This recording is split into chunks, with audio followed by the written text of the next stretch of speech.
I'd like to know why the Merck vaccine still isn't licensed. Okay. Well, so I think the first thing I would say, and this is probably not a point that's lost on the smart audience here, but is often lost on other people, and that is when you certify or license a product, you're not just licensing the product, but the process that creates that product. And that's really, really important. So we had some unexpected engineering and construction delays with the facility that we are reworking in Germany to manufacture this vaccine.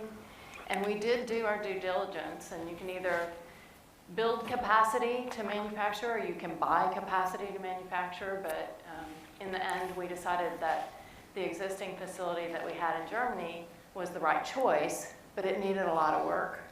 And then the regulators have to certify that that facility is up to snuff. So long story short, it has been longer than what we would have liked, but we do have the stockpile and we are using the stockpile even now in DRC. So we are hopeful, along with WHO and our other partners, that we will be able to see our way through this current outbreak and be able to get on track with our manufacturing so that we have that stockpile, that cushion that we all need to assure us going forward.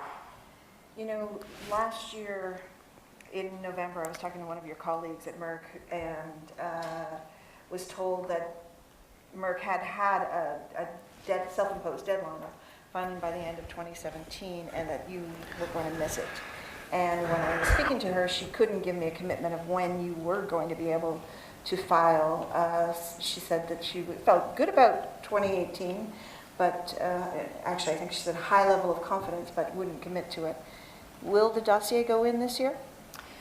So like I said, we've had some unexpected delays, and we are learning from those delays as we go along. I mean, I think the other important point to underscore here is that unlike a clinical trial that might be solely under Merck's control for one of our commercial products, we are doing this in concert with partners, and that's really, really important. And when you're doing anything in concert with partners, everybody has a learning curve individually, and we have a partnership learning curve as well.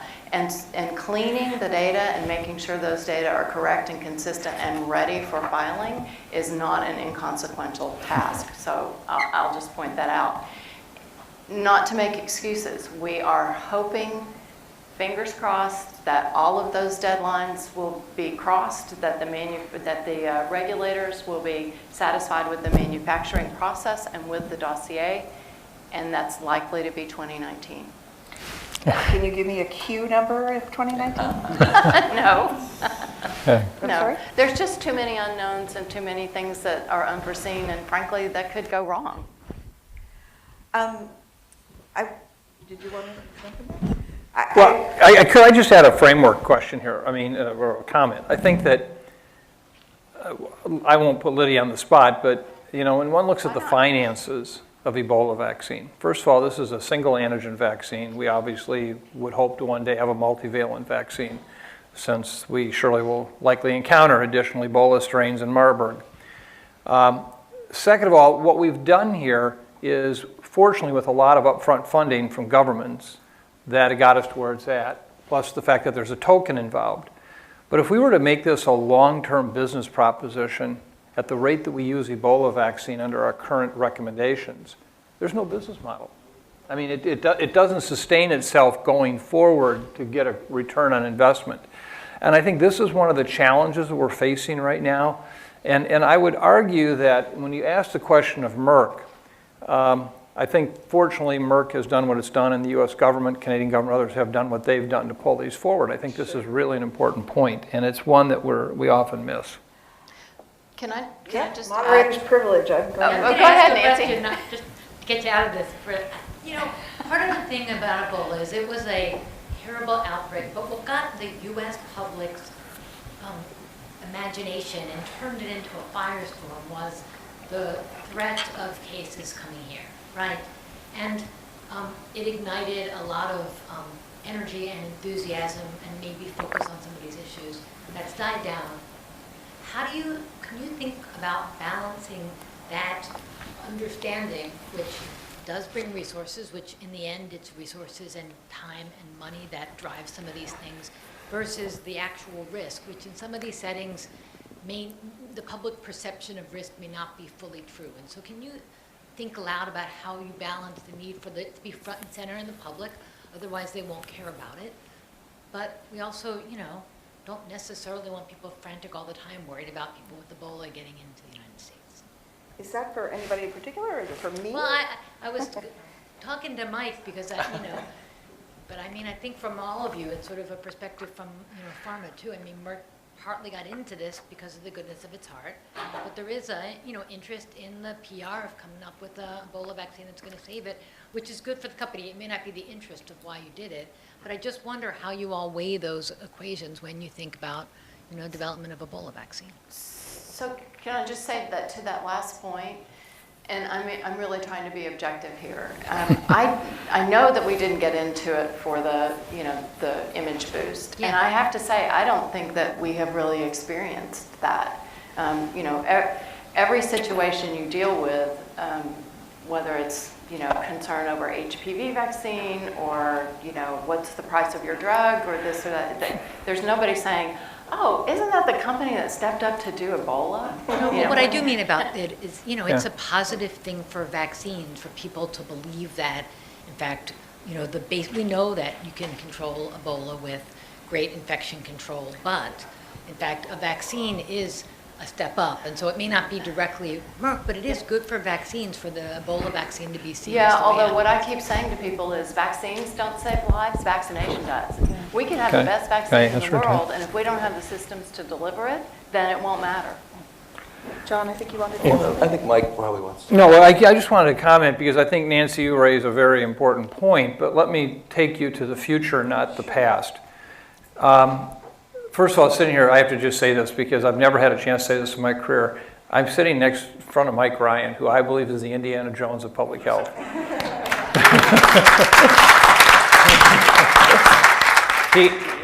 You're amazing. But you know what? My biggest fear about Ebola has always been when it hits Kinshasa and blows.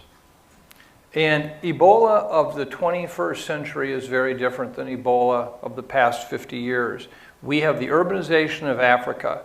We have the fastest growing region in the world right now is sub-Saharan Africa. And the urbanization of this disease makes it a very different disease when it was in rural Africa for all these years. So while right now I believe from a market standpoint, if we had an Ebola-prepared Africa, which I've advocated for a number of years, where we're vaccinating healthcare workers, emergency room, taxi drivers, burial team people in advance, if possible. That may not be practical, but it's, on the other hand, it would put some rods in the reaction. But this, even with the DRC problem we have now, which Mike very nicely laid out as a real challenge, that's nothing compared if it got into our major metropolitan areas. That would be so significant that not having a vaccine would be an absolute public health malpractice issue. Mike, did you want to say something? Sorry, this is taking a different approach? No, that's okay. No, Probably more You'll useful. probably never hear me say something like this before or again, and I'm certainly not one that's in the business of praising pharma per se when it's not deserved. But taking your point, Mike, about the business model, fully accept that that's our biggest gap. But we vaccinated 20,000 people in the last 12 weeks or 14 weeks in Congo. And that wouldn't have happened without the company that's driven that with us. And for that, they deserve return on credit. And again, I have to say they've been very, very transparent with us on the problems they've had. We've had monthly teleconferences at the highest level of organization. And I've actually rarely witnessed such transparency on what are real manufacturing issues and real proprietary issues in the company. It doesn't mean we're there yet. And there's a lot of work left to do. And we'd like this to be faster, so my frustration can be obvious. But at this particular moment, given the interactions we've had, I think we are where we are. I think the company deserves, and a lot of people in the company from Germany across the States deserve a lot of credit. You won't hear me say this in many fora. In terms of, WHO and pharma have always had a rather checkered pass. But when people do good things, they deserve to receive the appropriate recognition for that, even though we're not there, and we expect a lot more from our partners in Merck's and J&J and others for Ebola vaccines in the future. So thank you, Lydia. Thanks, Mike. So just to be clear, my questions were not criticisms of the company. I was trying to get some information out because I want to know. And Could I I'm just sure say- all of you do too. I'm John, sorry, go could I ahead. think embedded in a number of the comments, it's not about Merck, is the politics of doing something like this is hard, right? I mean, the things that in general governments don't do well are sort of long-term risks that don't have sort of an immediate threat, right? I mean, sort of long-term planning, the world is filled with like real crises that we're ignoring because we have more immediate crises that capture political. I know that's sort of stating the obvious, but I think that's behind all of this here, whether it's in the United States or other countries. We shouldn't kid ourselves that, because the only way you can really ramp up enthusiasm or focus on this is to have a crisis. And we saw what happened here in the US. That's a double-edged sword. I mean, you can make the most of it, but you shouldn't kid yourself. There's a lot of downside to it. So I hate to say it, it just seems like it is at least in my experience, that it seems like that is a cycle that is likely to repeat itself. The question is, given that cycle, what can we do to make the most of the times when we do have attention, and how do we get the most done in the times, frankly, when we don't have the political attention that we need? Can we talk a bit about clinical trials? Because Marc pointed out when he was at the podium that, we should do this as a concern, and there may be some progress being made in terms of...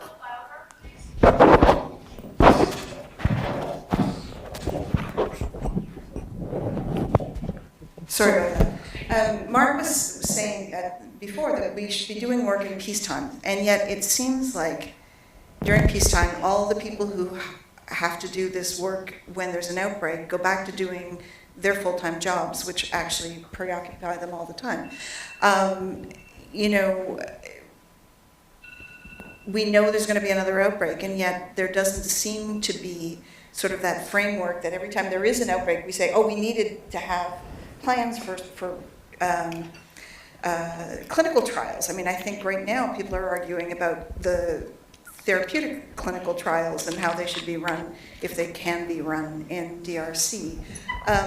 What's it going to take to get that work done? And is it actually feasible to think that you could design studies and just pull them off the shelf and put in the name of the country and get the regulatory agency to sign the paper, and then you'd be able to go?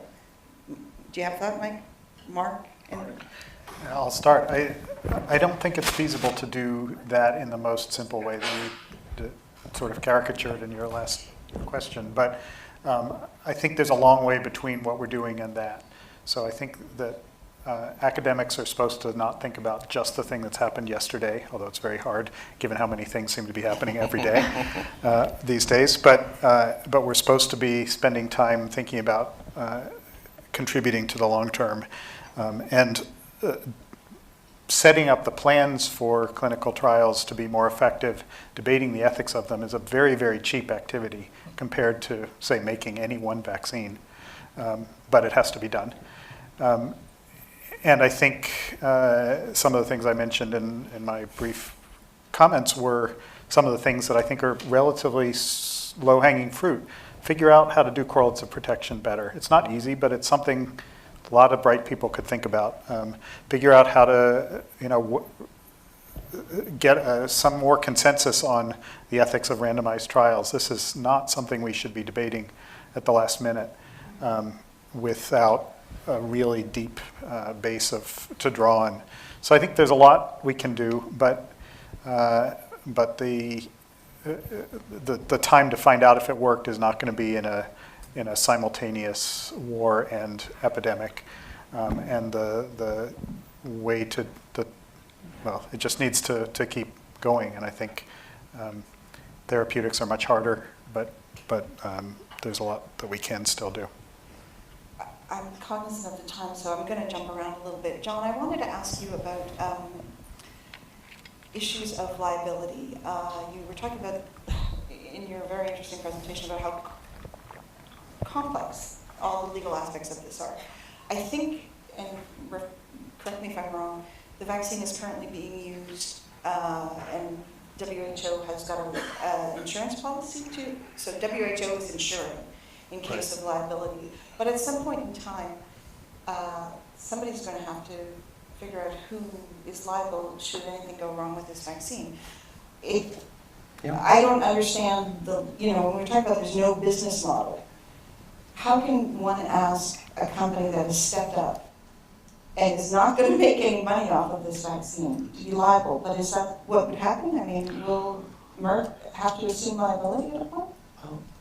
And I think in the current situation, again, I defer to Mike and Lydia, but it's my understanding is that WHO does have clinical trial insurance because of the use of the vaccine and its current, and under its current authority, the compassionate use authority with all the research protocols and all the other elements of it gives the opportunity for insurance. But I think the larger question you're asking is, okay, say we have a product and we want to do something larger scale.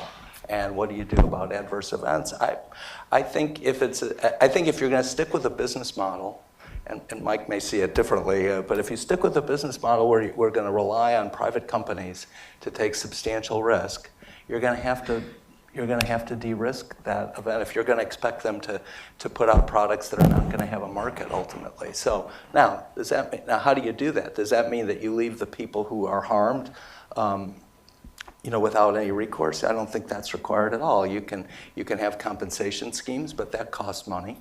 That would require the public community, the public health community we've been talking about that's struggling to even develop these products to think longer term, which is, not only do you want to compensate people because it's the right thing to do, but you want to make sure that because something bad will happen someday. It's almost as inevitable as another disease coming. You don't want to not have people take a product when we need it for public health reasons, as well as for their own protection. So I think there's no single answer. I think liability is really complicated, but I don't see any alternative but to negotiate a resolution, or at least a way forward that involves all the main players I talked about before. And Lydia, you may see it differently, but I don't see how we can avoid it, and I don't see how we keep companies like Merck at the table under the current business model unless we're upfront about risk and allocating it. Right. So I do want to just put in a plug for the work that WHO has been leading in concert with the World Economic Forum and with the involvement of CEPI and with Ashish to look at this very question about liability and compensation for unlicensed products used in outbreak situations. Because in my now almost 35 years in public health, this is the first time I've seen real progress on this front. And I was particularly persuaded of the importance of this, not because Merck was necessarily at risk, because we self-insure, but because if there are people harmed by a product in a developing country, the systems of justice and adjudicating that claim and that potential harm are rickety at best. And we, of course, would want to make sure that that person was fairly compensated. And there just is no system to do that. So the work that WHO and WEF and CEPI are leading in this area is critically important. Do I have, a fond hope that we might actually one day move from beyond unlicensed products in outbreak situations to products licensed, like our Ebola vaccine, hopefully in 2019, as I said. In outbreak situations, yes, I do, because until that happens, we are still on the hook for that. Can I just not to harp on clinical trials too much, but randomized clinical trials are part of the solution to de-risking these products. The reason you do a big clinical trial is in part to find out if the product is safe under the conditions of exposure. The vaccines in recent history that have turned out to be dangerous and have not been licensed, the RSV, one of the RSV vaccines, a Staph aureus vaccine, and now there's been the debate about the adverse events with the dengue vaccine. All those adverse events that happen are only under conditions of exposure, which means using them in a field phase 3 type of setting. And so the point is that when people argue that it's unethical to do a randomized trial because it's putting people at risk, which some people have argued, especially for therapeutics, but also for vaccines, the flip side of that is if you don't do a proper trial, you don't actually know whether you're putting them at risk when you give it to them. Also, I just want to say, at Lydia's point, is that I do think the model of what WHO and CEPI and World Economic Forum, Ashish and others is doing is if we're going to ever get to that long list of things that we have to sort out, you have to get people together in a safe environment where they can talk through the pros and cons here.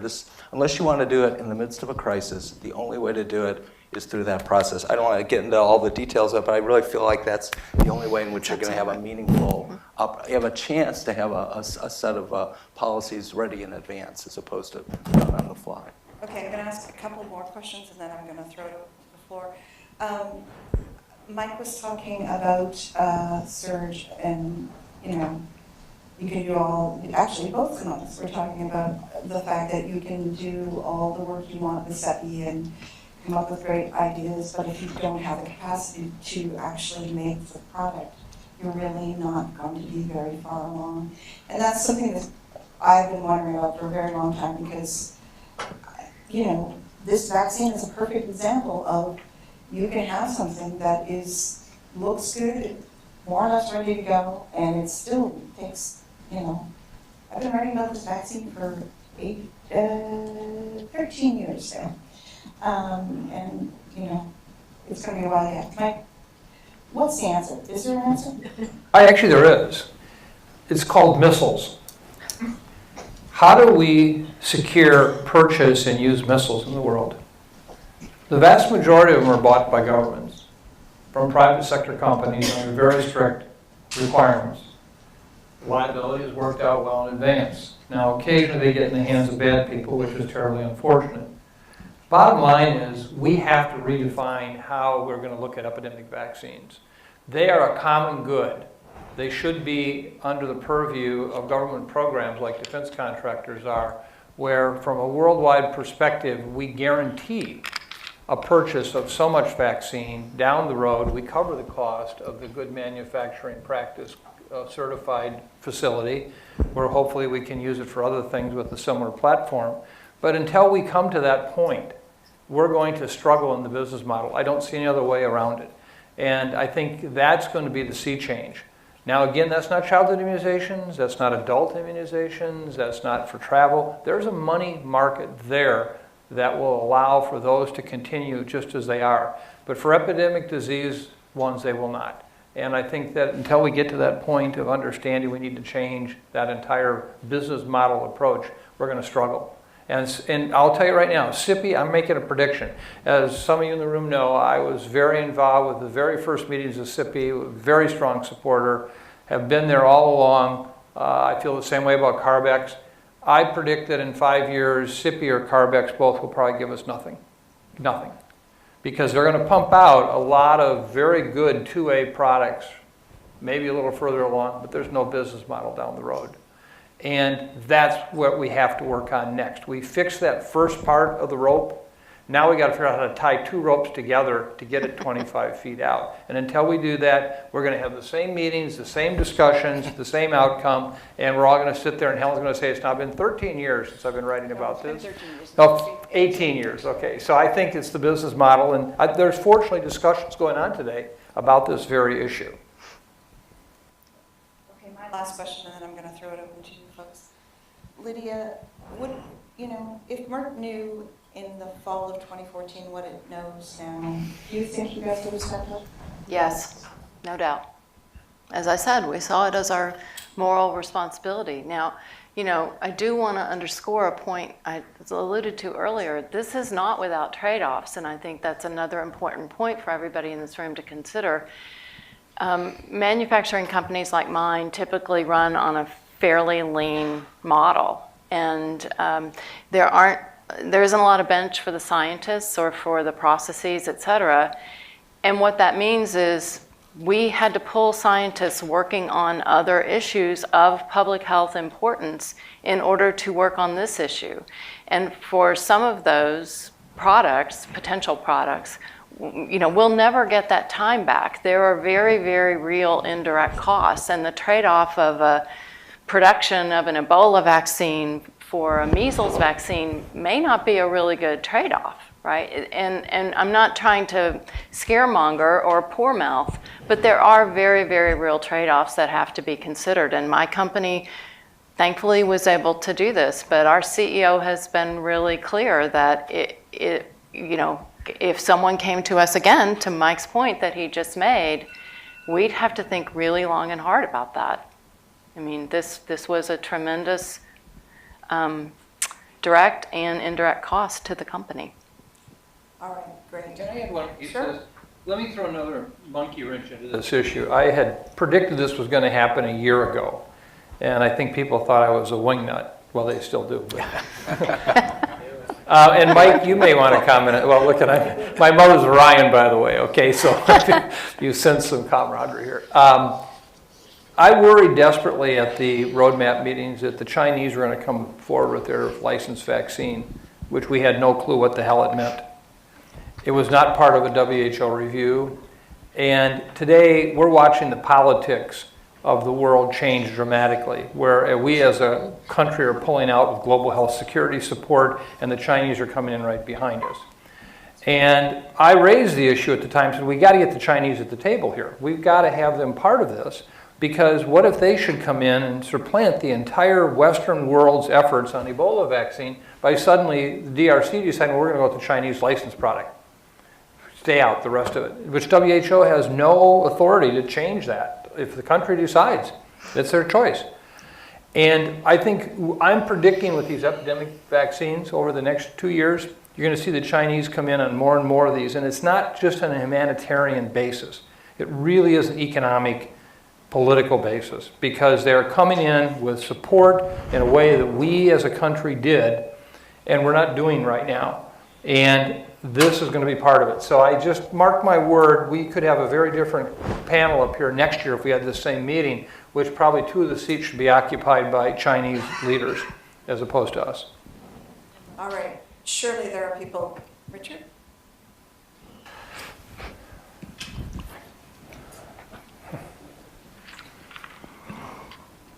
I want to take us back to the 1918 when most of the deaths were in what we now call the developing world, China and so on. So how do we ensure equity in a world where there is not an Ebola outbreak, but a real pandemic? Because we're not talking about a pandemic, we're talking about an epidemic here. How do we ensure that? Is it going to come from Chinese manufacturers? By the way, they did this with the H5N1 vaccine, so it's not something new. They were pushing that very strongly. So what is the model, the business model, to ensure that equity takes place and it's not just the vaccine going to those who have the money, because most of the disease is going to occur in that part of the world?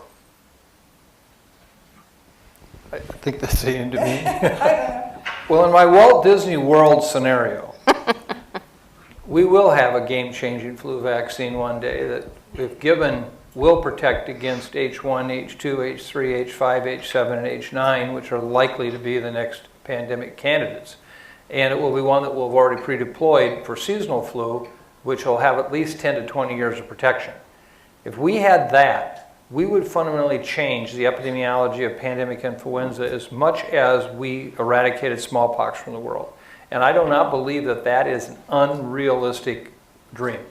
I think immunologically, we have reason to believe we can do it. Again, it's a business model. So I think the question is, in the meantime, till we get to that point, we're pretty much screwed. And I don't know if there will be equity. I don't think it'll happen. Second of all, though, I think we can take this off the map as a challenge if we just, again, put ourselves to the mission. And I loved your quote from John Kennedy about why are we doing it. It's not because it's easy, it's because it's hard. And I think that that's exactly what this is. So my question is really, what is the business model for smallpox vaccine?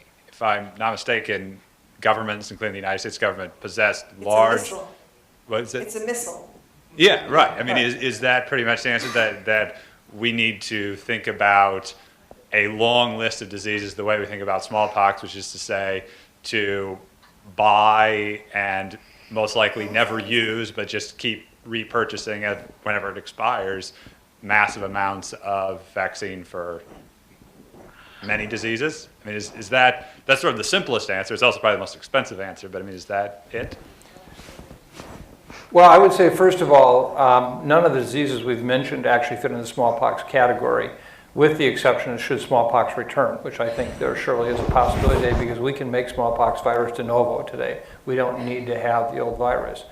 And someone could do that. But I think the message here is these are vaccines that will be used.